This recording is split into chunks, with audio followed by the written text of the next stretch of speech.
fitness challenges are part of it, but it's mostly now really, I'm big into visualization and also self-talk, but also like, where do I want to be in life? Where do I see myself? And then I start making these plans and how I'm going to get there. And I don't deviate from that plan. So that's kind of how I do them now. I mean, it's a lot more to it than that, but it's a lot of quiet time. I shut out a lot of noise. I only have people in my life that need to be there. If you don't need to be in my life, I'm not about acquiring more friends. I'm not about noise.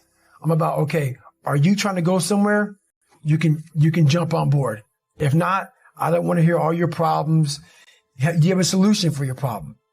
That's what I'm all about right now. So I'm not about whining, bitching, complaining. I'm about, okay, we need to go this way.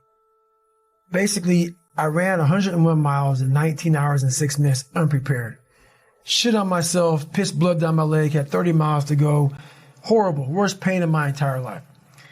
In that 19 hours and 6 minutes, and that's all it was, I lived 100 years. I was able to pack 100 years in 19 hours and 6 minutes. All the emotions, the highs, the lows, the trauma, the failure, the success, the victories, everything you can put in a life, I put it in 19 hours and 6 minutes. And the beauty that comes out the other side of that, what happens in that time frame when you're at mile 70 and you're all fucked up and your body is destroyed and you have 31 miles to go, and you now have 31 miles to go. You're in the worst shape of your life with 31 miles to go.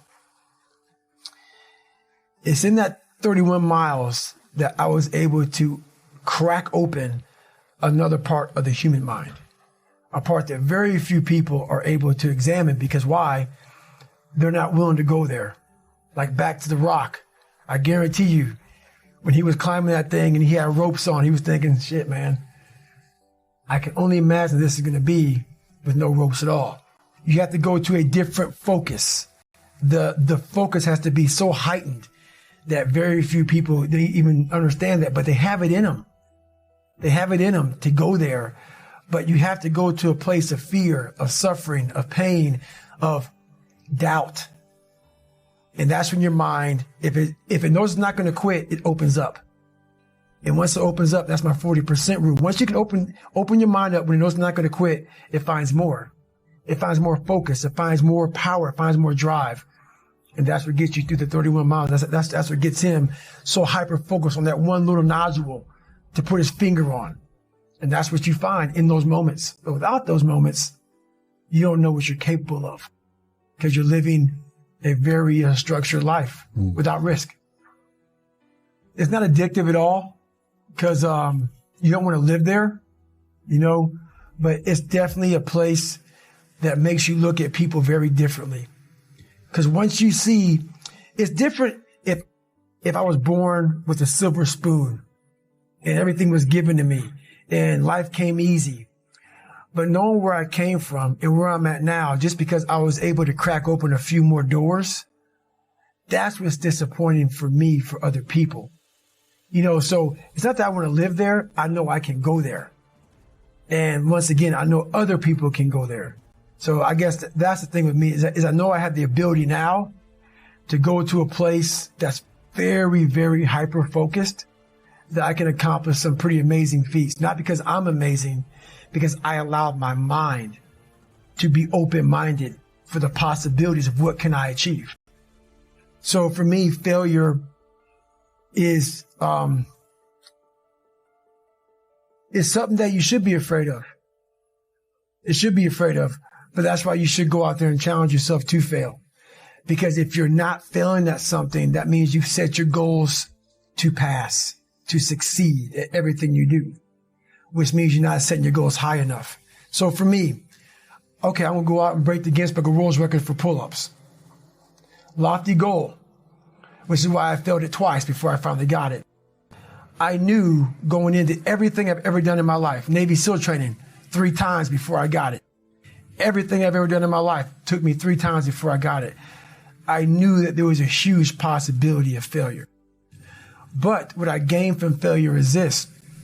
When you see a movie and you watch a movie about a person who keeps failing, and at the end, they succeed.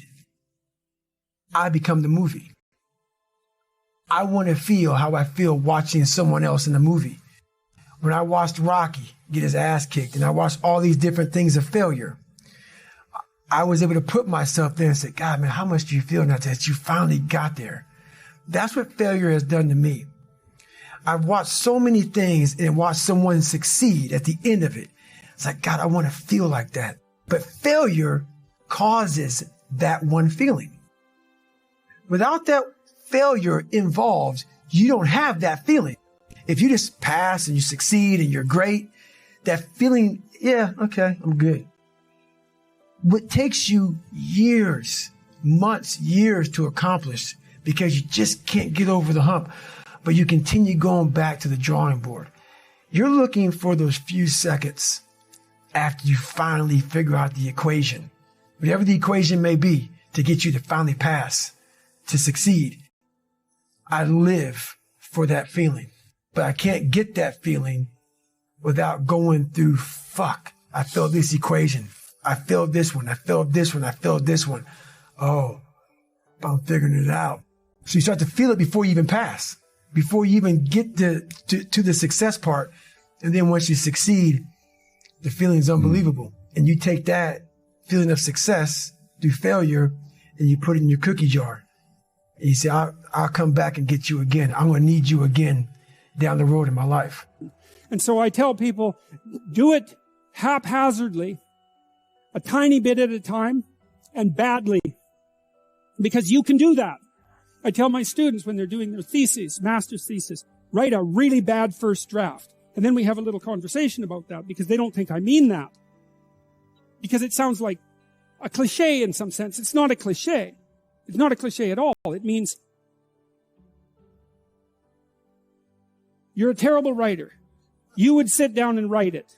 And the thing is, then you have it, right? Then you have something, and then you can fix it. You can iterate and fix it. That bad first draft, that's the most valuable thing. And so that's what you need. You need a bad first draft of yourself. And there's an idea that Jung developed about the trickster and the jester, the comedian, right? That the trickster is the precursor to the savior. That's one of the things I learned from Jung that was just, it's so unlikely. You'd never think that. It's so amazing that might be the case. But the satirical and the ironic and the troublemaker, the comedian, the fool is the precursor to the savior.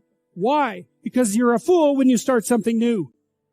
And so if you're not willing to be a fool, then you'll never start anything new. And if you never start anything new, then you won't develop. And so the willingness to be a fool is the precursor to transformation. And that's the same as humility. And so if you're going to write your destiny, you can do a bad first job. You're going to get smarter as you move forward. That's the thing, is that so something beckons to you. That's what happens here. Maybe the star that Geppetto wished on was the wrong damn star, but at least it was a star, right? At least it was in the sky. At least it moved him forward. And so you say in your life, well, something grips you and fills you with interest. And you think, well, should I do that? And the answer is, if not that, then something. What if it's a mistake? It's a mistake. Rest assured. What do you know? You're going to stumble around, right? And what's going to happen is this. You're going to not stay in stasis. You're not going to wander around in circles. And I see people like that. They said, well, I never knew what to do, and now I'm 40. It's like, that's not so good. That's not so good. And you might say, well, and there is a literature, too, that suggests that people are a lot more unhappy when they look back on their lives about the things they didn't do than they are about the mistakes they made while they were doing things. And so that's really worth thinking about, too, because there's redemptive mistakes. And a redemptive mistake would be a mistake that you make when you go out and try to do something. You know, you think, okay, I'm going to try to do this. And you're not good at it. You make a bunch of mistakes. It's like, what's the consequence? If you pay attention, is you're not quite so stupid anymore. That's the thing, is you've been informed by the results of your errors. And so what happens is you follow the beacon, you follow the light. And you're blind, so you don't know where the light is. It's dimly apprehended only, and you're afraid to follow it. But you decide to take some stumbling steps towards it. And as you take stumbling steps towards it, you become illuminated and enlightened and informed.